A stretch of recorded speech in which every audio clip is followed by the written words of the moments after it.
참 무덥습니다. 잠깐 비가 왔었는데 어떻게 시원하셨습니까? 우리의 무더운 마음을 또한 답답한 마음을 시원스럽게 만들기에는 부족한 비인 것 같습니다. 그럼에도 불구하고 하나님은 우리를 은혜의 예배 자리로 불러주셨습니다. 우리가 하나님의 마음을 예배를 통해서 시원케 하면 하나님께서도 우리의 마음을 시원케 하시고 또한 이 답답한 우리의 마음을 유쾌함으로 바꿔주실 줄 믿습니다. 이 시간 전심으로 하나님 말씀에 귀를 기울이시기를 소망합니다. 오늘 본문 18절부터 21절을 읽었지만 오늘 설교는 2장 전반을 우리가 훑어보려고 합니다. 그래서 설교 제목을 30절 말씀을 기초해서 여러분과 함께 나누었습니다. 30절에 무슨 말씀이 있습니까? 그러므로 이스라엘의 하나님 나 여호와가 말하노라. 내가 전에 내 집과 내 조상의 집이 내 앞에 영원히 행하리라 하였으나 이제 나 여호와가 말하노니 결단코 그렇게 하지 아니하리라. 나를 존중히 여기는 자를 내가 존중히 여기고 나를 멸시하는 자를 내가 경멸하리라. 이 말씀에 근거해서 여호와를 존중히 여기라 여러분과 함께 말씀을 나누고자 합니다. 하나님은 출애굽 시대, 특별히 출애굽기 27장에 보면 아론의 가정에게 놀라운 직무를 맡겨주십니다. 바로 성소에 있는 등불을 꺼지지 않도록 그것을 지키는 제사장의 언약을 아론의 가문과 언약을 세우십니다. 아론의 가문을 특별히 택하셔서 제사장 가문으로 삼으신 것이죠. 근데 오늘 본문 30절의 말씀은 그 언약을 무효화시킵니다. 수백 년 동안 아론의 가문은 이 언약의 기초에서 놀라운 축복을 받았죠. 그래서 제사장으로서 그 성소를 지키면서 하나님 앞에 귀하게 쓰임받았던 가문이었습니다. 그런데 그 수백 년 동안 이어져 내려오는 그 언약을 이제는 하나님이 안 지키겠다라고 하시는 것입니다. 왜 그렇습니까? 하나님이 변덕이 심하셔서 그런 것입니까? 아닙니다. 오히려 하나님은 신실하신 하나님이시기에 변하지 않으십니다. 오히려 인간이 변하기 때문에 이렇게 언약을 파기하시는 것이죠. 도대체 아론의 가문에 무슨 일이 있었기에 이 하나님의 그 수백 년 동안 이루어져 내려오는 축복을 하나님이 이제 거두어 가시겠다고 말씀하시는 겁니까? 오늘 저와 여러분은 여호와를 존중히 여기는 모습이 무엇인가? 이 엘리 제사장의 자녀들 또한 그 제사장 또한 사무엘과 한나의 모습을 비교하면서 함께 살펴보고자 합니다. 오늘 본문은 특별히 2장 전반은 꽈배기 구조로 되어 있어요. 두 개의 큰 기둥이 왔다 갔다 번갈아 가면서 소개되어 있습니다. 첫 번째 그 기둥은 사무엘의 이야기고 두 번째 기둥은 엘리와 엘리 제사장의 이야기입니다.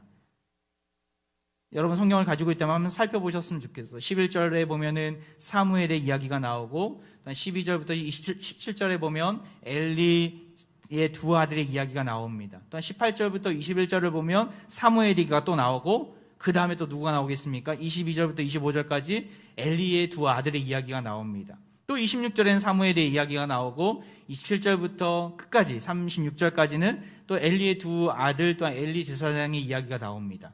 그리고 3장 1절부터는 또 사무엘의 이야기가 나옵니다. 계속 번갈아 가면서 설명하고 있어요. 꽈배기 구조라고 저는 명명하고 싶습니다.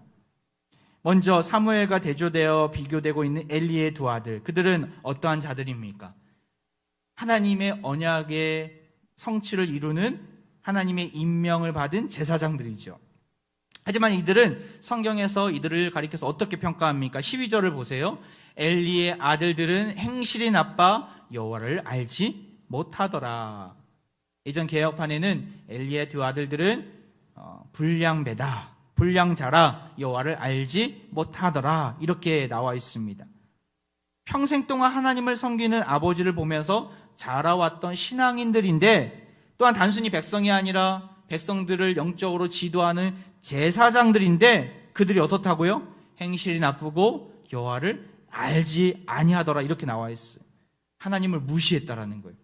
전인격적으로 전존재적으로 하나님을 몰랐다는 것입니다. 너무나 아이러니하지 않습니까? 이들은 제사장들이에요. 하나님께 드리는 제사 방식들이 머릿속에 다 들어가 있고 평생 동안 해왔던 일들이기 때문에 또한 날로 익숙해지는 일들이기 때문에 전혀 어색함 없이 주를 위해 살아갔던 백성들인데 또한 성전에 거하면서 하나님과 늘 누구보다도 가까이 여기며 백성들과 하나님 사이를 중재하는 제사장들인데 하나님을 알지 못한다라는 거예요. 이 알지 못한다라는 것은 단순히 성경적인 지식이 없었더라가 아닙니다. 하나님을 경험하지 못했다라는 것이죠. 하나님의 살아계심을 인정하지 못했다라는 것이죠. 하나님을 알지 못하는 자가 제사를 주관하면 어떤 일이 벌어진지 아십니까? 내가 왜 제사를 드리는지, 누구에게 제사를 드리는지 모르는 거예요.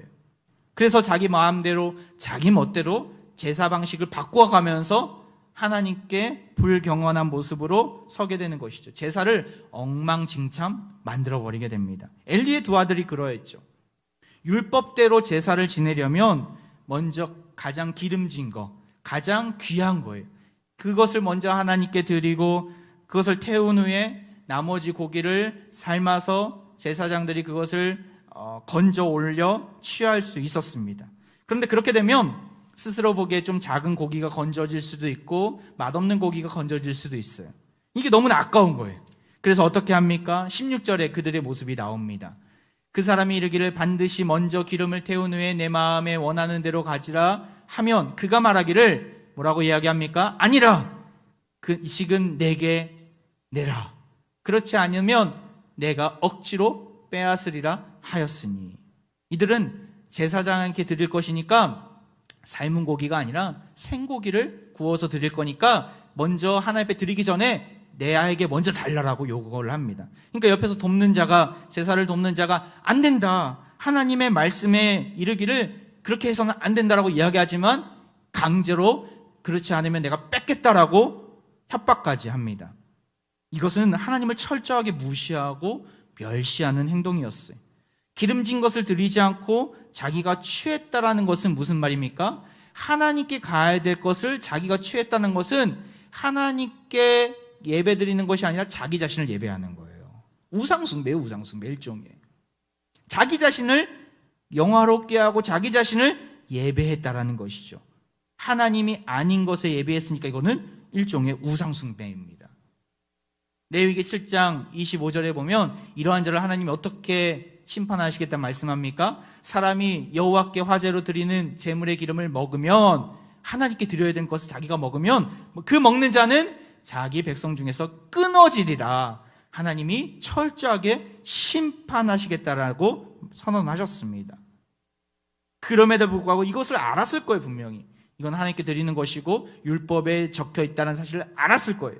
하지만 그들은 자신들의 사리 사욕 앞에서 하나님을 영화롭게 하는 직분을 망각하고 자기 멋대로 행하게 됩니다.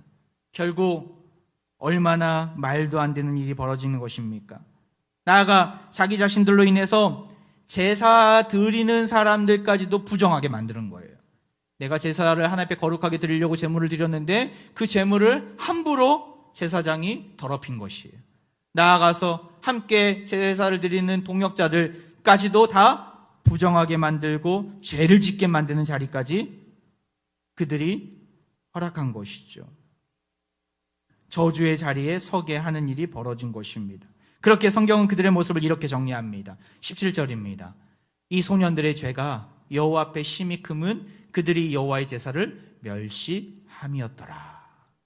그들은 사실 소년의 나이가 아닙니다. 아버지를 도울 수 있고 제사를 스스로 지낼 수 있는 제사장의 역할을 충분히 할 수 있는 자들이었습니다. 성경은 그것을 생각하지 않고 그들의 육체적인 나이를 생각하지 않고 소년들이다. 왜 그렇습니까?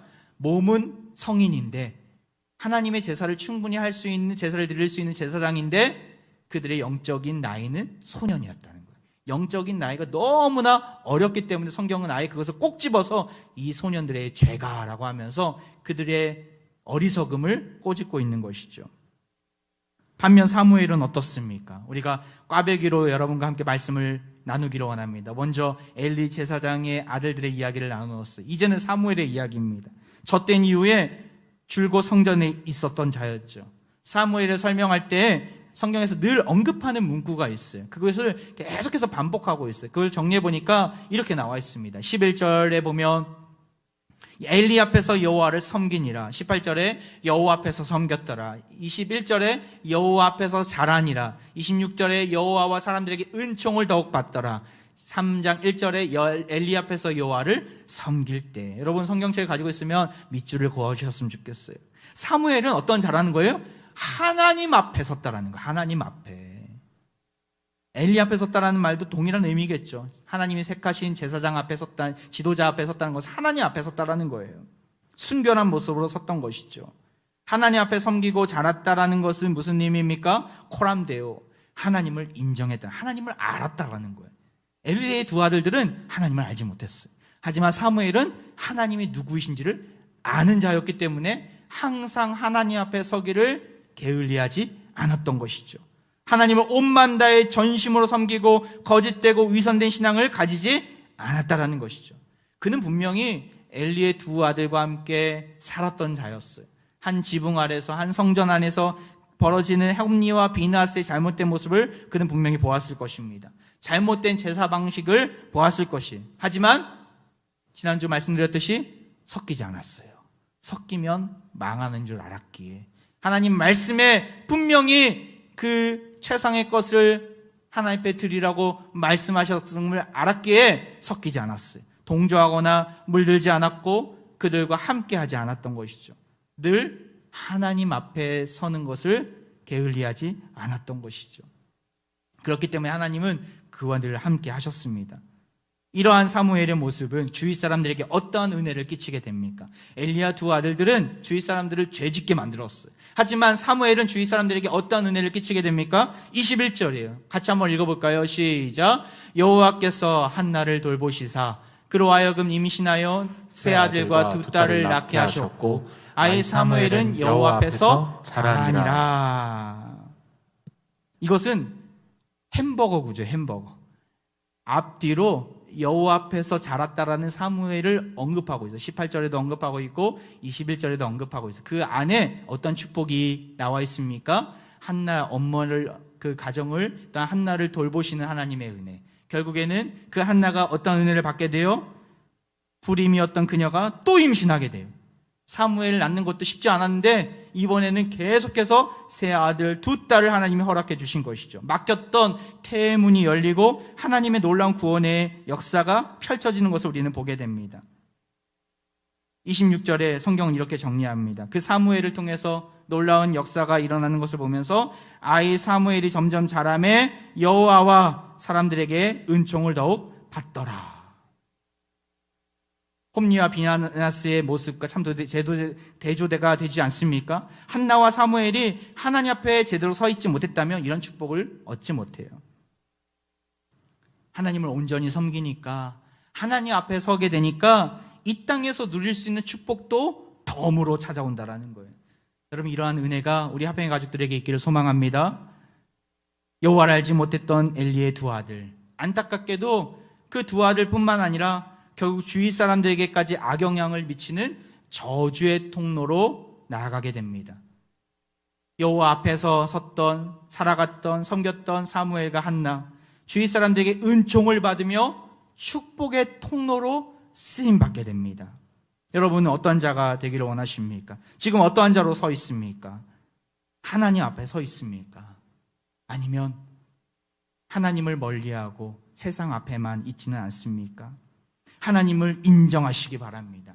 하나님이 우리 삶의 주관자가 되시고 그 주관 되신 여호와 하나님만을 신뢰하시기 바랍니다. 하나님은 살아계십니다.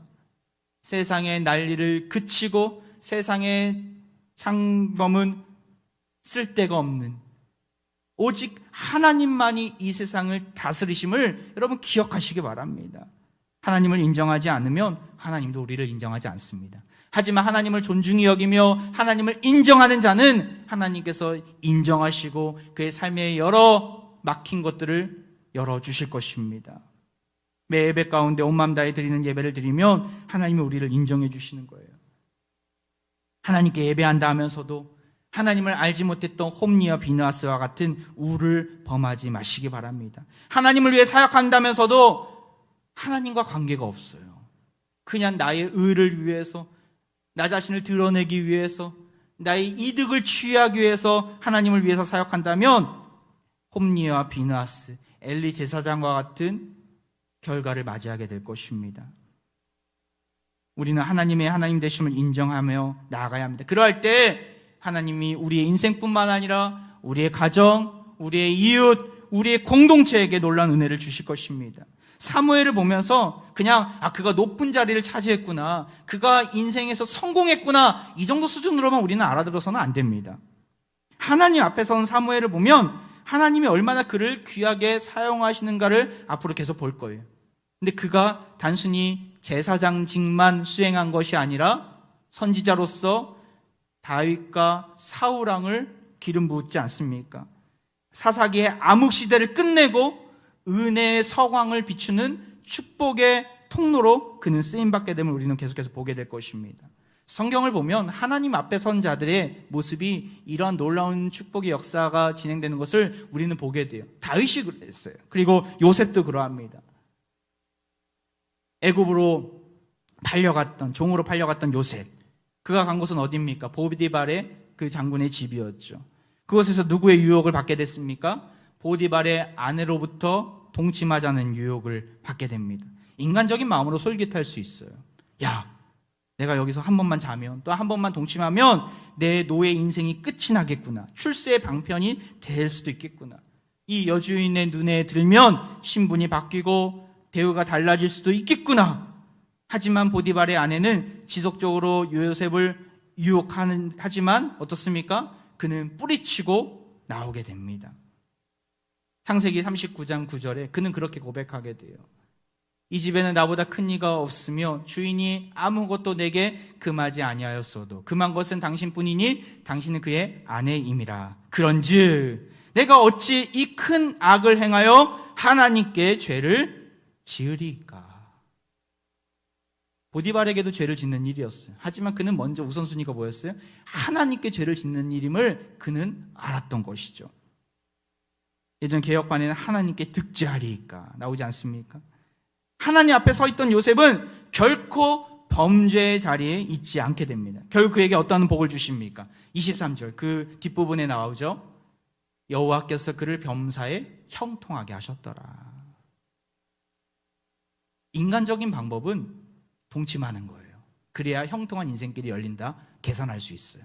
하지만 하나님의 방법은 무엇입니까? 하나님 앞에 섰을 때, 하나님 앞에 정직함으로, 정결함으로, 거룩함으로 섰을 때 하나님께서는 그를 형통하게 이끌어 주셨다라는 거예요. 이게 하나님의 방법인 줄 여러분 기억하시기 바랍니다. 결국 요셉은 애굽의 총리가 되어서 가문과 기근 속에서 이스라엘 민족도 살리고 애굽 백성들도 살리고 그 이방 나라들도 다 살리는 놀라운 지도자로 쓰임받게 됩니다. 여러분, 우리에게도 이러한 은혜가 있기를 원합니다. 지금은 암흑기이고 어둠의 시기이지만 하나님은 누구를 찾고 계십니까? 하나님 앞에 바로 서 있는 한 사람을 찾고 계십니다.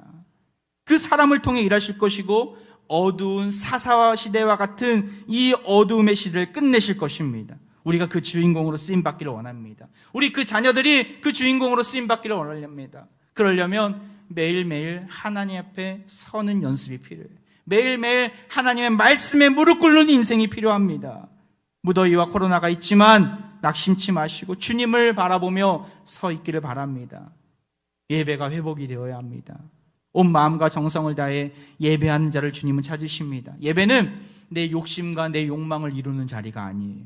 하나님께 영광을 돌리는 자리이죠. 예배 가운데 오직 주님만 영광을 받아 주옵소서 전심으로 나아갈 때, 하나님 앞에 섰을 때 우리 인생은 승리케 되는 줄 믿습니다. 이러한 은혜가 저와 여러분에게 있기를 축원드립니다. 한 가지 더 좀 깊게 들어가서 들여다봐야 될 게 있어요. 바로 이들이 사무엘 또한 엘리의 두 아들, 이들이 누구로부터 이런 영향을 받았냐는 거예요. 홈니와 비느하스의 아버지가 누구입니까? 바로 엘리 제사장입니다. 엘리 제사장은 나중에 후에 그 두 아들의 죄악상을 듣게 됩니다. 그 모습을 보면서 우리는 엘리 제사장의 신앙이 지금 어떠한 상태인지를 살펴볼 수가 있어요. 한번 볼까요? 22절, 23절. 엘리가 매우 늙었더니 그의 아들들이 온 이스라엘에게 행한 모든 일과 회막문에서 수종되는 여인들과 동침하였음을 듣고 그들에게 이르되 너희가 어찌하여 이런 일을 하느냐? 내가 너희의 악행을 이 모든 백성에게 듣노라. 어떠한 악행을 듣게 됩니까?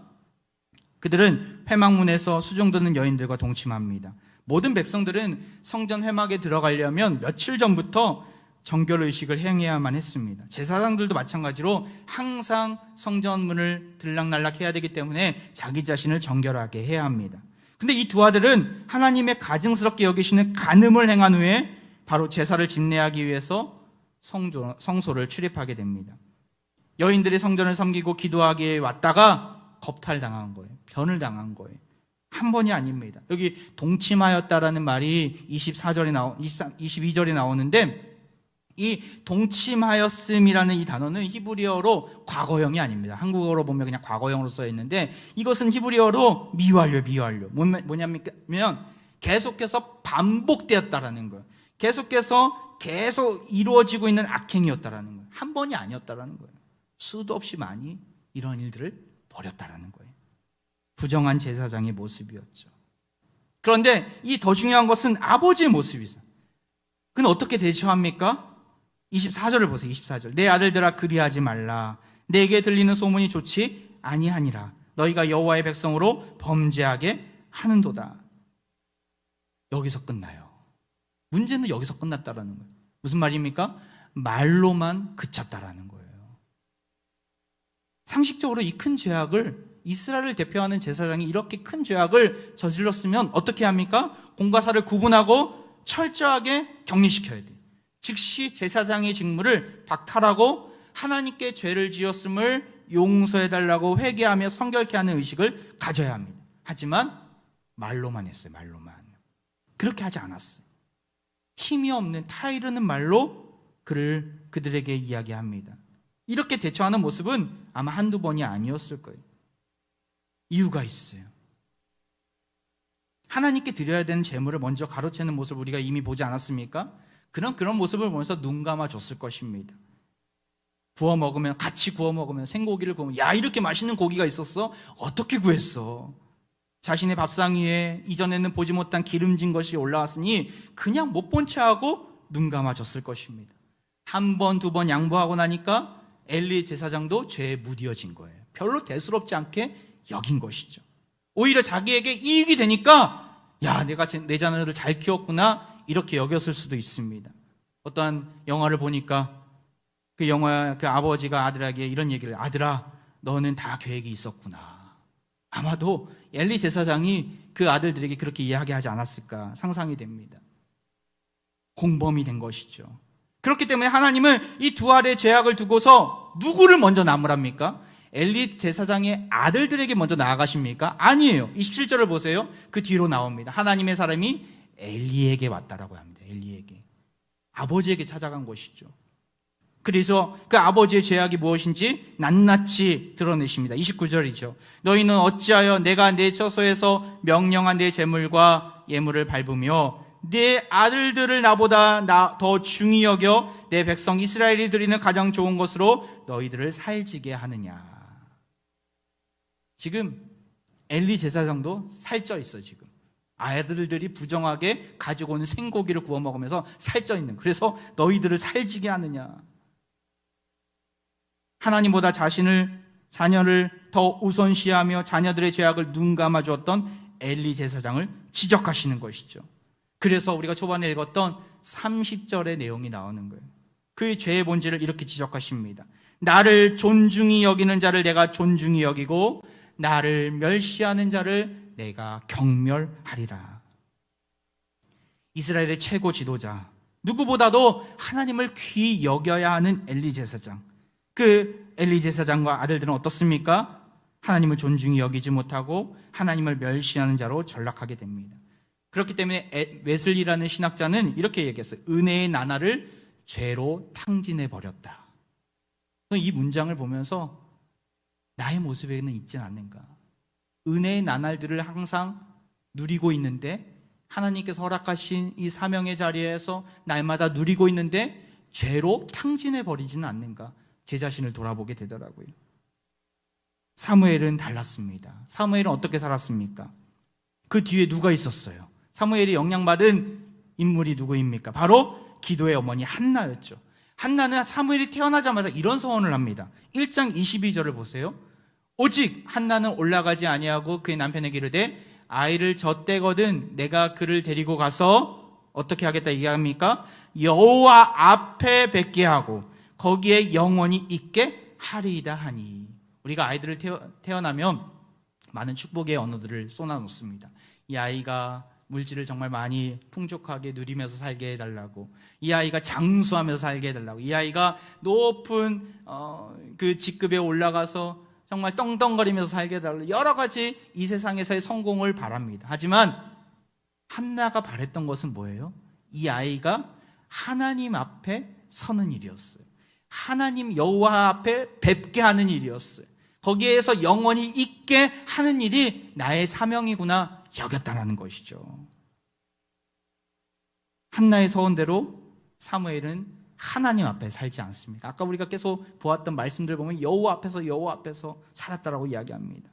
결국에는 그의 영향력이 더욱더 커지고 하나님의 사람으로 쓰임받게 되는 것이죠. 하나님 앞에 서는 것을 우선순위로 삼고 양육방식으로 삼았다는, 양육방식으로 아이들을 키우는 가장 우선순위로 삼았다라는 거예요. 그 인생을 온전히 드렸던 한나. 사무엘은 어머니 한나로부터 영향을 받습니다. 결국 신실한 모습으로, 한결같은 모습으로 칠흑같이 어두운 시대에 찬란한 빛이 됩니다.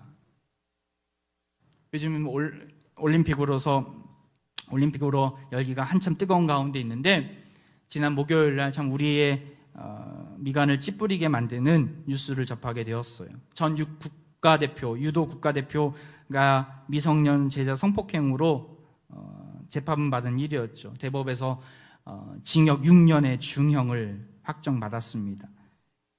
2008년 베이징 올림픽에서 은메달을 받았고 세계 성수권 대회에서 우승을 차지했던 화려한 경력의 소유자, 스펙이 뛰어났죠. 화려했죠.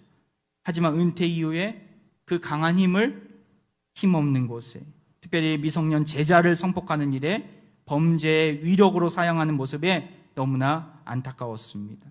하나님이 없고 성공의 세상 성공의 가치를 두고 살아가는 미련한 자가 충분히 벌어질 수 있는, 미련한 자들에게 벌어질 수 있는 일인 것이죠. 능력이 출중하다고 성공하는 것이 아니에요. 재능이 뛰어나다 하더라도, 보여지는 스펙이 화려하다 하더라도 하나님을 존중하지 못하면 미련한 자에 머물게 되고 지옥으로, 실패의 나락으로 떨어지는 것은 한순간임을 우리는 알아야 합니다. 우리는 항상 하나님을 존중하는 자리, 하나님 앞에 서는 자리에 있어야 합니다. 미국의 유명한 기독교 베스트셀러 작가인 존 비비어라는 분이 존중이라는 책을 지었는데, 거기에 이런 내용이 있어요.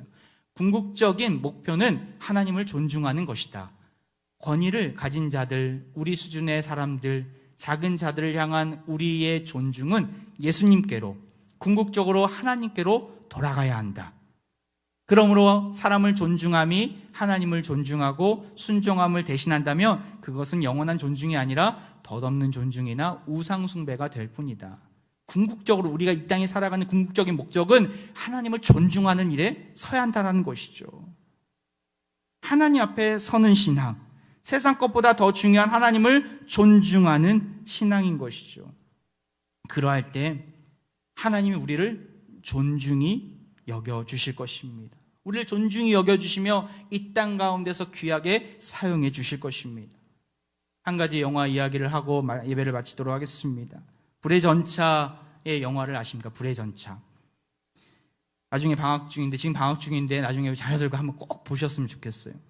지금으로부터 100년 전이죠. 이제 3년 뒤에 파리에서 올림픽이 열리는데 100년입니다. 파리에서 올림픽이 두 번째 열리는 100주년이 되는 때입니다. 다시 말해서 1924년에 파리에서 올림픽이 열렸었습니다. 제 8회인 걸로 알고 있는데, 스코틀랜드의 에린 리들이라는 사람이 있었어요. 100m 달리기 주자였죠. 영국 국가대표 선수였습니다. 주일에 그 100m 달리기가 열리는 거예요. 이 신앙적인 거리낌으로 경기를 포기하고 파리의 한 교회를 찾아 예배를 드리게 됩니다. 기회가 돼서 그날 설교까지 했다고 합니다. 그 일이 있은 후 예기치 않게 400m 경주에 참여하는 기회를 얻게 됩니다. 하지만 많은 기자들은 그는 400m 장거리, 중장거리 주자는 아니기 때문에 메달권에 들어갈 수는 없을 거야. 입을 모았습니다. 경기에 출전하는 아침 영국팀의 그 안마사가 있었는데 그에게 한 쪽지를 적어줘요. 그 쪽지에 이런 내용이 있었어요. 오늘 본문 30절의 말씀입니다. 누구든지 나를 존중하는 자는 내가 그를 존중하리라. 이 말씀을 그가 그 쪽지를 통해서 얻게 돼. 하나님의 메시지였죠. 이 말씀을 의지하고 400m에 출전하게 됩니다. 어떻게 됐을까요? 그날 400m 달리기에서 리델은 세계 신기록을 얻게 돼요. 47초 7.6초를 거두면서 금메달을 획득하게 됩니다. 200m 달리기에서도 동메달을 따내게 됩니다. 나중에 이 리들은 이렇게 고백합니다. 처음 200m는 제 힘으로 최선을 다해 뛰었고 남은 200m는 하나님의 도우심으로 더 힘차게 달릴 수 있었습니다. 그 믿음의 고백을 했다라고 하더라고요. 나중에 그는 중국 선교사로 나아가게 되고 1945년에 중국에서 순교당하게 됩니다. 사랑하는 화평가족 여러분, 우리 자녀들에게 이 놀라운 비밀을 알려주어야 합니다. 하나님을 존중하게 여기는 자는 하나님께서 그를 존중하게 여겨주신다라는 거예요. 이 리들의 이야기를 들으면서 줄 성수 열심히 해야 된다, 이 정도 수준으로만 적용해서는 안 됩니다. 하나님과의 만남을 귀하게 여기라는 거예요. 지금 행위를 얘기하는 게 아니에요. 그 어떤 자신의 일, 심지어는 평생 한번 딸 수 있을지 모르는 금메달보다도 더 중요하게 하나님의 만남을, 하나님과의 관계를 우선시할 수 있어야 한다는 것이죠. 그러할 때 하나님은 우리가 온 마음 다해 예배하고 하나님을 사랑하면 우리의 인생길을 책임져 주실 것입니다. 금메달을 얻게 하실 것입니다.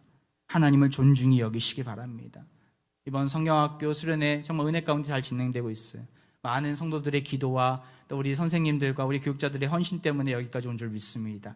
끝까지 우리 자녀들이 은혜의 자리를, 은혜의 보좌 앞에 나아가는 이 자리를 포기하지 않도록 관심 가져주시고 독려해 주시고 기도로 지원 사격해 주셔야 합니다. 또 우리 다특세가 은혜 가운데 잘 진행되고 있는데 정말 이러한 새벽을 깨우는 우리 다음 세대들이 일어나는, 우리 온 화평의 가족들이 일어나는 계기로 삼기를 바랍니다. 삶 속에서, 예배 속에서 하나님을 존중하고 사랑하고 신뢰할 때 하나님은 우리의 삶을 책임져 주시고 가장 복된 길로, 세상에 난리가 극심한 때에도 가장 복된 길로 인도해 주실 것입니다. 연약한 부족한 우리네 인생을 사무엘처럼, 요셉처럼 귀하게 사용해 주실 것입니다. 이러한 놀라운 역사가 사랑하는 화평의 가족들의 각 가정마다 임하기를 주의 이름으로 축원드립니다. 이 시간 우리 함께 찬양하며 나가는데요, 내가 주인 삶은 모든 것 내려놓고 주님만 사랑합니다. 주님이 나의 영혼의 반석이 되십니다. 우리 믿음으로 고백하며 이 시간 하나님 앞에 나가겠습니다. 내가 주인 삼은 모든 것 내려놓고 내 주 대신 주 앞에 나가 모든 것 내려놓길 바랍니다. 내가 사랑했던 모든 것 내려놓고 주님만 사랑하겠습니다. 주님만 사랑해. 다시 한번 고백합니다. 내가 주인 삶은 모든 것 내려놓고 내 주 대신 주 앞에 나가 내가 사랑했던 모든 것 내려놓고 주님만 사랑해. 주 사랑 거친 풍랑의 노래를 지켜주십니다. 주 사랑 거친 풍랑에도 깊은 바다처럼 나를 잠잠케 해. 주 사랑 내 영혼의 반석 그 사랑 위에 주 사랑 거친 풍랑에도 잠잠케 하십니다. 주 사랑 거친 풍랑에도 깊은 바다